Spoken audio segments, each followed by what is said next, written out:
Halo Tribuners, selamat sore dan apa kabar Anda? Senang sekali saya Putri Utami kembali menyapa Anda di Ambon hari ini, edisi Jumat 14 Februari 2025. Selama beberapa menit ke depan, sejumlah informasi terupdate dari Maluku akan kami hadirkan ke hadapan Anda. Kita mulai dengan berita pertama. Viral video emak-emak penjual ikan versus polisi di Malra, protes gegara sweeping depan Pasar Langgur.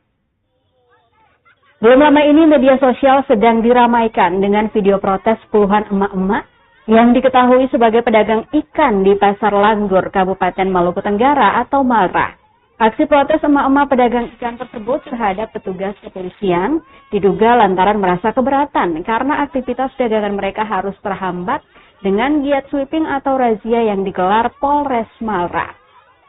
Video yang sudah beredar luas di media sosial tersebut diketahui diunggah oleh akun Facebook @rahayaan_k_bersatu pada Kamis 13 Februari 2025.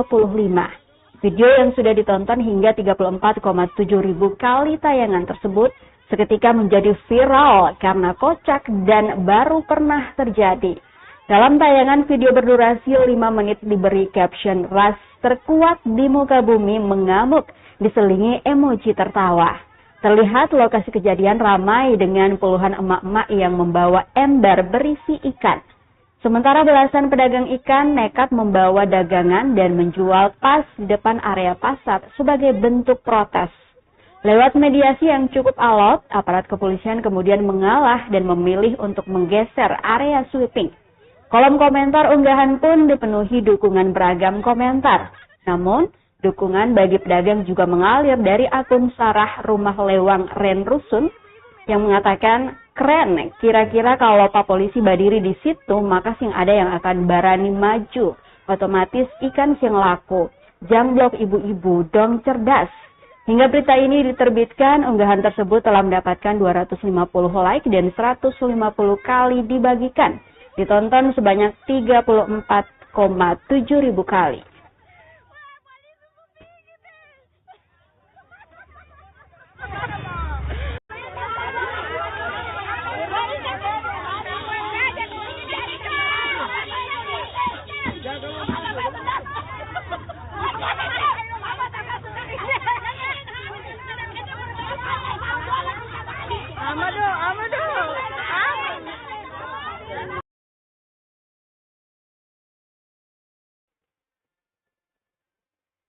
Pekan depan, jaksa tetapkan tersangka kasus korupsi masjid di Desa Nerong, Maluku Tenggara. Kejaksaan Negeri Maluku Tenggara atau Malra segera menetapkan tersangka dugaan tindak pidana korupsi Masjid Nerong, Kecamatan Kei Besar Selatan. Kepala Seksi Tindak Pidana Khusus Kejaksaan Negeri Maluku Tenggara, John Timotius Padalani mengatakan, penetapan tersangka akan dilakukan pekan depan.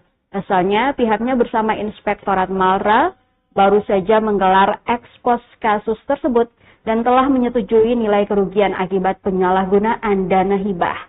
Selanjutnya, pihaknya bakal segera menetapkan tersangka setelah menerima dokumen kerugian secara resmi dari Inspektorat Malra. Sebelumnya, tim penyidik Kejari Malra telah menyita barang bukti berupa uang tunai sebesar 150 juta dari rekening Bank Maluku milik Panitia Pembangunan Masjid Nurul Jannah Ohoy atau Desa Nerong pada Kamis 19 Desember 2024 lalu. Tindakan penyitaan itu dilakukan untuk melengkapi alat bukti perkara tersebut. Selain itu, penyitaan tersebut juga merupakan bagian dari upaya tim penyidik untuk menyelamatkan dan memulihkan keuangan negara.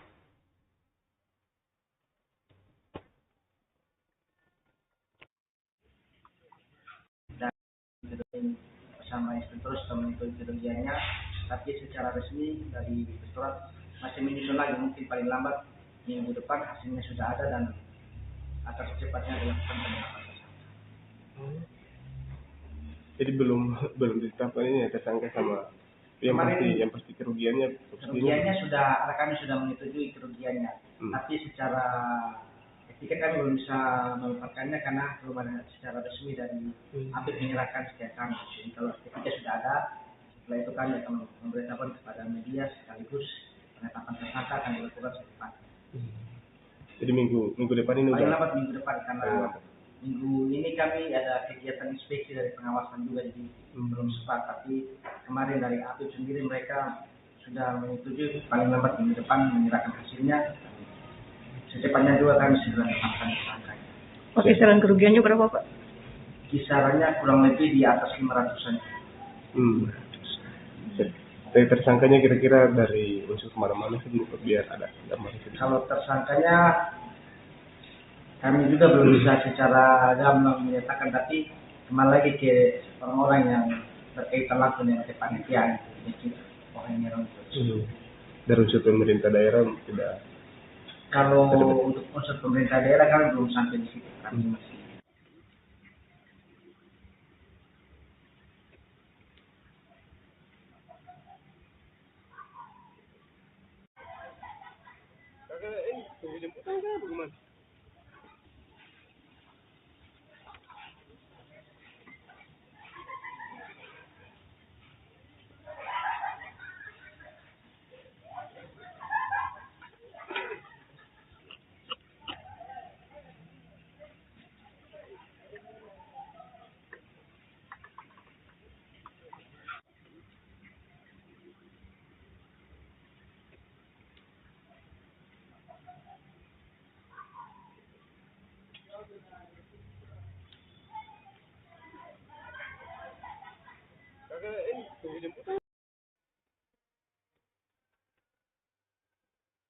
Puasa semakin dekat, harga gula dan telur di Pasar Langgur, Maluku Tenggara ikut naik.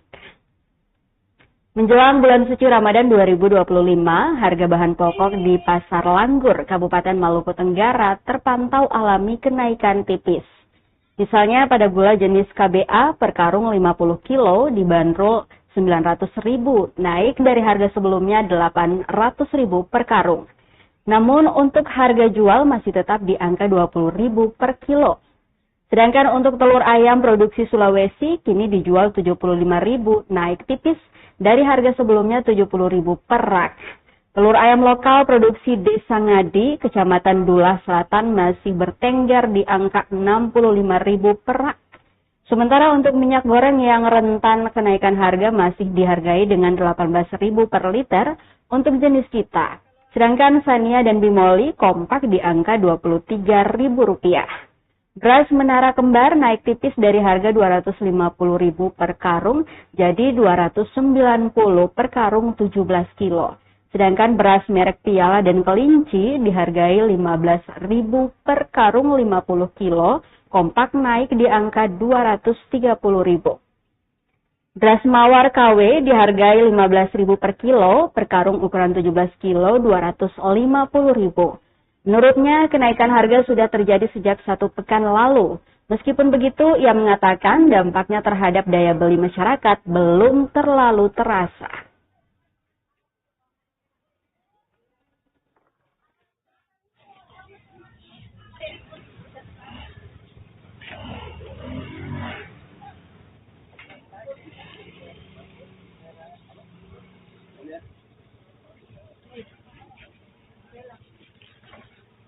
Kalau ada tuh Kak, ini dekat Kaligrafi ada.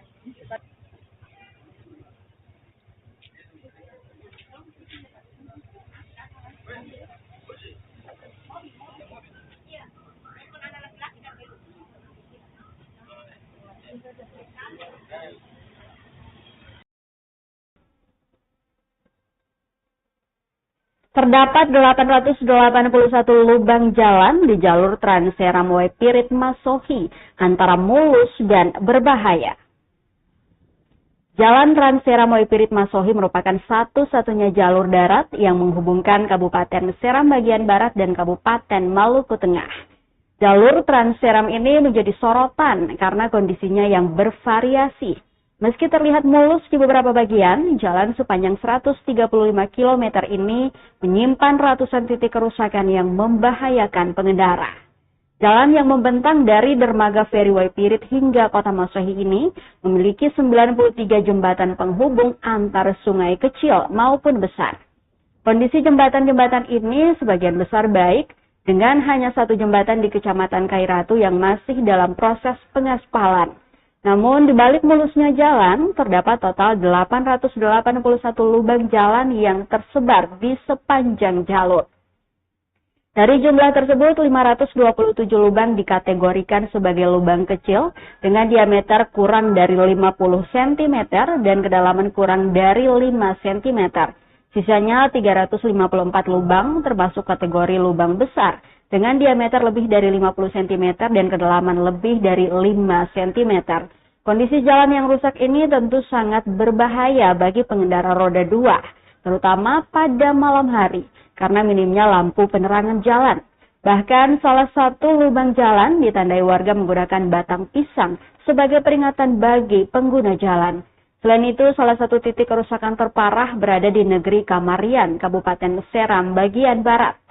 Tampak jalan setengah badan jalan yang dapat dilewati pengendara. Pasalnya, terdapat lubang yang cukup besar akibat abrasi. Jalan itu nampak rawan kecelakaan lantaran berada di jalan menikung. Seorang pengendara roda 2, Hendro Kaihena, mengungkapkan keresahannya terkait banyaknya titik kerusakan jalan.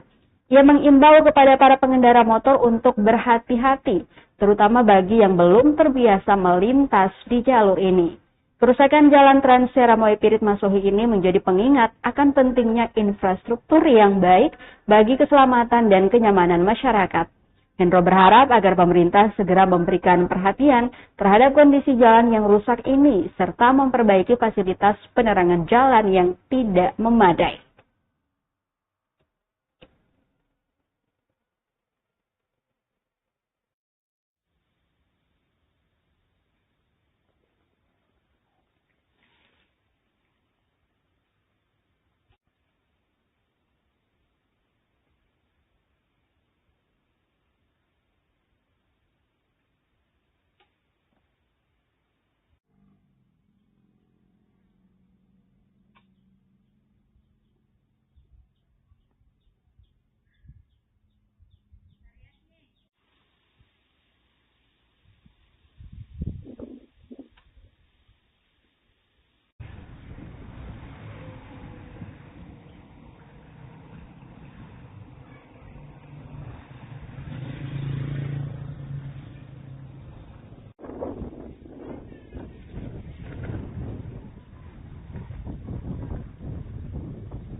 Kita ke informasi lain, Tribuners. Bapenda Maluku Utara tekan kerjasama Bank Maluku Malut sasar 2 layanan ini.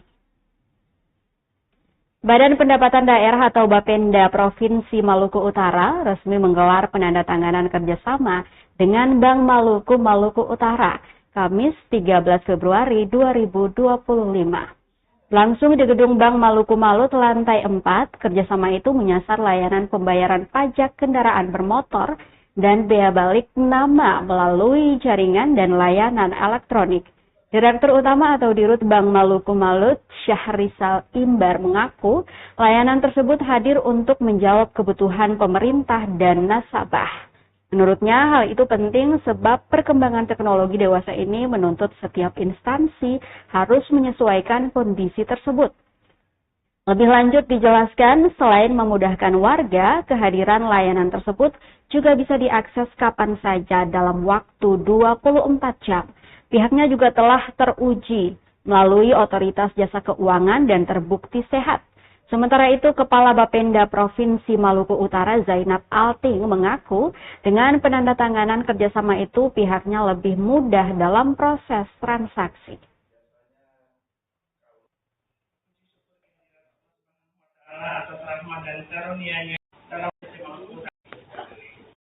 Itu merupakan bank milik pemerintah daerah, baik dari provinsi maupun kabupaten kota. Kebetulan ada 2 provinsi pemegang sahamnya, itu Maluku dan Maluku Utara. Kurang lebih ada 23 pemegang saham, 2 provinsi dan kabupaten kota.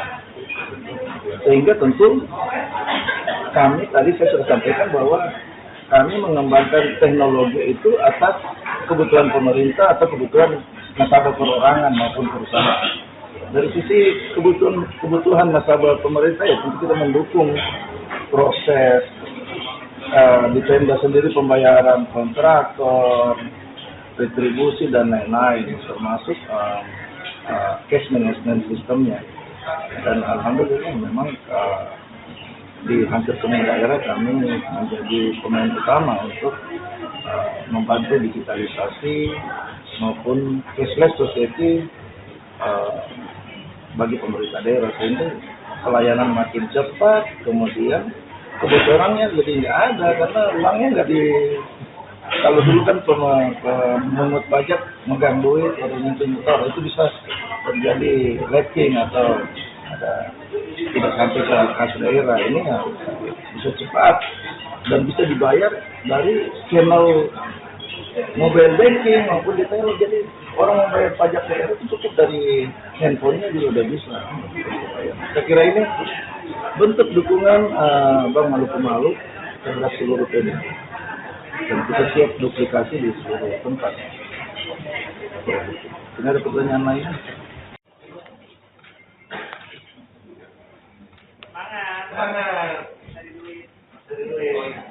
Satu, dua. Itu tidak sehat. Dan Bank Maluku Malut ini sehat 2. Bank di Indonesia itu rata-rata 2. Belum ada yang satu. Sempat ada yang satu kembali turun. Baik di ROE-nya, return on equity-nya. Jadi perbandingan antara pendapatan terhadap modal di atas 10%. Jadi Bank Maluku Malut so far baik-baik saja.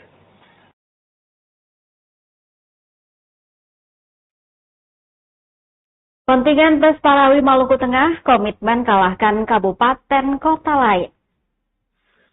Kontingen Pesta Paduan Suara Gerejawi atau PES Parawi Maluku Tengah berkomitmen kalahkan kabupaten kota lain dalam ajang PES Parawi ke-11 2025 di Kota Ambon. Optimisme itu ditegaskan penjabat sekretaris daerah atau Sekda Malteng Jauhari Tuarita di sela-sela pembacaan sambutan PJ Bupati Malteng pada acara pelepasan kontingen PES Parawi Malteng di Baileo Insinyur Soekarno Masohi Jumat 14 Februari 2025. Diakui pemerintah kabupaten bangga dan menaruh harapan besar untuk kontingen Malteng. Ia berharap spirit dan dorongan ini bisa menjadi penyemangat agar berhasil dan menunjukkan bahwa Pemkab Malteng bisa berprestasi. Ia meyakini bahwa Malteng harus menjadi rumah bagi semua umat beragama, sehingga dalam melaksanakan aktivitas keagamaan bisa diliputi dengan rasa nyaman dan aman. Suarita mengajak para peserta agar tetap menjaga sportivitas, kejujuran, dan bertanding secara fair.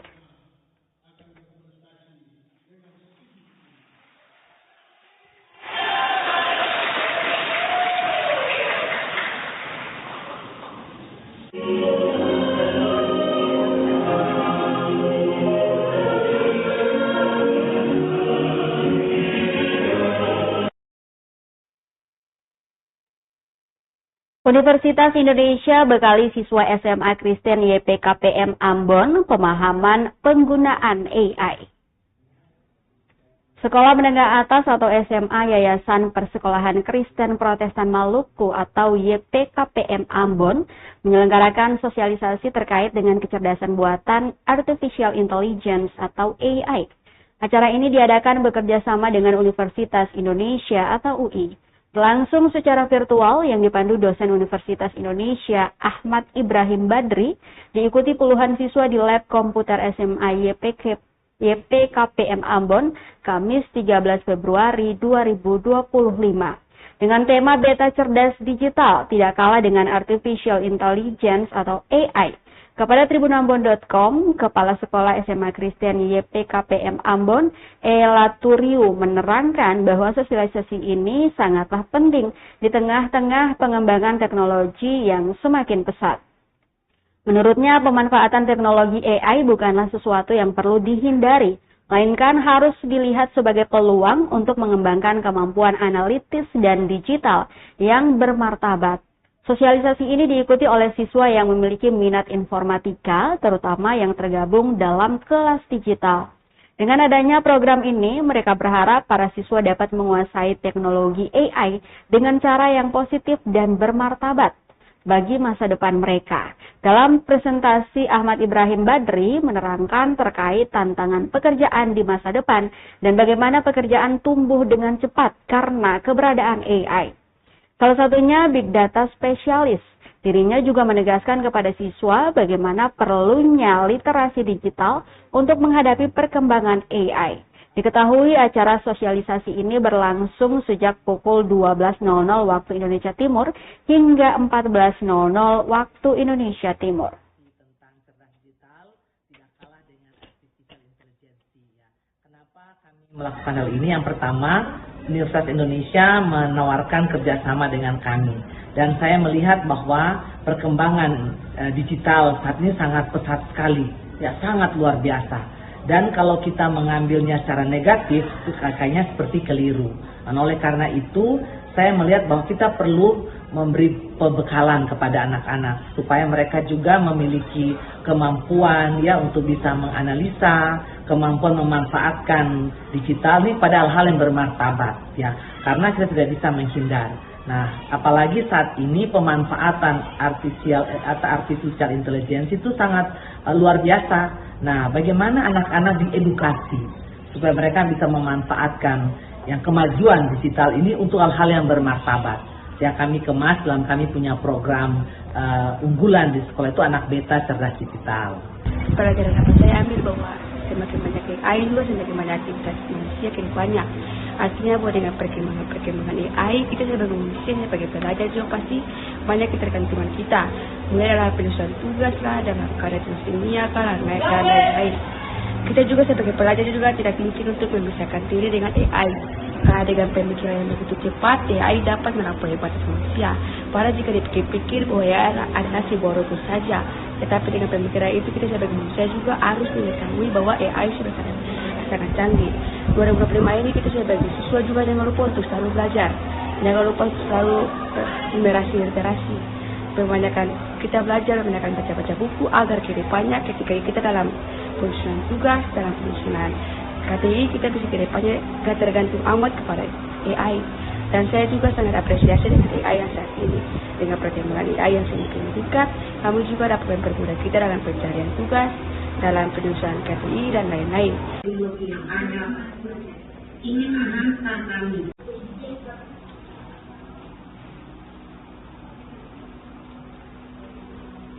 Ini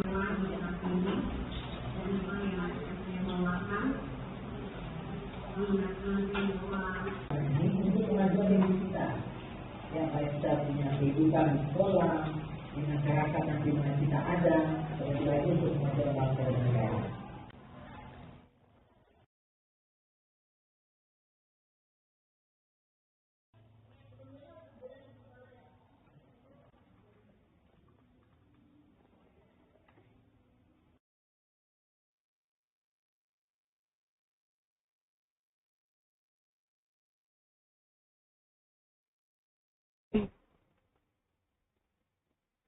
Kita ke berita terakhir, Tribuners. Semarak perayaan Hari Valentine di SMA Kristen YPKPM Ambon bererat rasa saling menghargai. Valentine Days atau Hari Kasih Sayang selalu dirayakan oleh berbagai pihak dengan caranya masing-masing. Tak terkecuali siswa-siswi Sekolah Menengah Atas Yayasan Pendidikan Kristen Protestan Maluku atau YPKPM Ambon. Melalui program organisasi intrasekolah atau OSIS, perayaan Hari Kasih Sayang telah menjadi kegiatan tahunan yang selalu diperingati setiap tanggal 14 Februari. Kegiatan tersebut mengusung tema Cinta Mengalahkan Segalanya. Berbagai rangkaian kegiatan turut memeriahkan suasana di hari itu. Acara dimulai dengan senam bersama sekaligus penyerahan bingkisan oleh Kepala Sekolah YPKPM Ambon, Ela Turio. Kemudian sejumlah acara bernuansa kasih sayang lainnya turut menghibur para siswa. Kegiatan itu diantaranya kurir cinta, ungkapan kasih sayang antar siswa hingga para tenaga pengajar, termasuk pasangan terbaik dari masing-masing kelas.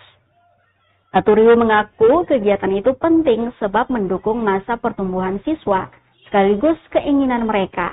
Ia menekankan agar kasih sayang yang diharapkan bisa menciptakan rasa saling menghargai antar sesama, baik di lingkungan sekolah maupun masyarakat. Menurutnya hal itu penting sebab suasana sekolah tidak serta-merta dilakukan di ruang kelas dengan kondisi formal. Namun di usia siswa yang menginjak remaja, pihaknya juga berinovasi agar tetap menciptakan suasana pembelajaran yang sejalan dengan keinginan para murid. Siswa dan guru kompak mengenakan kaos berwarna merah muda sebagai simbol kasih sayang, cinta, dan kreativitas. Setiap tahun menjadi kegiatan tahunan ya, program OSIS Happy Valentine tuh. Tapi kali ini mereka kemas sangat amat panjang ceritanya, jadi kita full hari ini seharian sampai selesai. Nah, saya mengambil dari sisi positif, anak-anak punya keinginan bahwa mereka mau menyatakan kasih sayang, cinta itu bukan yang kita maknai sebagai cinta eros lah begitu ya, tapi bagaimana kita saling menghargai ya, memupuk kebersamaan dan kebahagiaan itu dirasakan bersama. Suasana sekolah itu tidak harus tiap hari kita berjibaku dengan pelajaran, tapi kita mengisi dengan hal-hal seperti ini. Kita melihat anak-anak di nuansa yang sekarang remaja, ya kepala sekolah juga harus mampu menyelaraskan pikirannya dengan apa yang menjadi keinginan anak-anak supaya lingkungan sekolah bisa tercipta, mereka meluapkan. Ya tadi mereka meluapkan apa yang mereka kepingin mau lihat dari mereka dengan anak-anak itu. Ya kayak setiap pasangan-pasangan couple yang dipilih oleh anak-anak sendiri, mereka tahu sama tahu toh gitu. Dan saya tidak menjati bahwa itu salah, tidaklah. Kita mengarahkan fungsi saya sebagai guru kepala sekolah dan teman-teman juga, fungsi kita untuk membimbing mengarahkan supaya mereka berjalan pada koridor. Nah kalau sekarang mereka bisa saling peduli, saling berbagi sesama, saya percaya pasti juga mereka bisa berbagi dengan yang teman-teman yang lain. Paling tidak begitu, tidak menjadi arogan lah, karena satu hari ini kita penuh dengan cinta gitu. Mereka punya tema tadi, cinta mengalahkan segalanya. Gitu. Amor fiducia omit ya, gitu dalam bahasanya. Kalau saya salah mohon maaf. Kira-kira seperti itu. Banyak. Kalau nanti ketiga untuk Bella 11-2.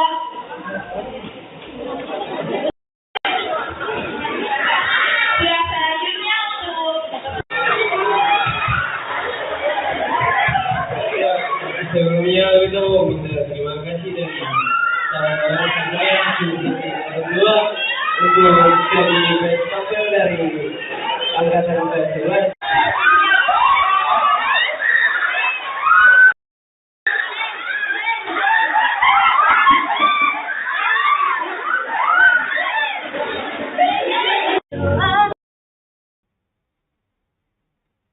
Tribuners, informasi tadi sekaligus mengakhiri perjumpaan kita di Ambon hari ini.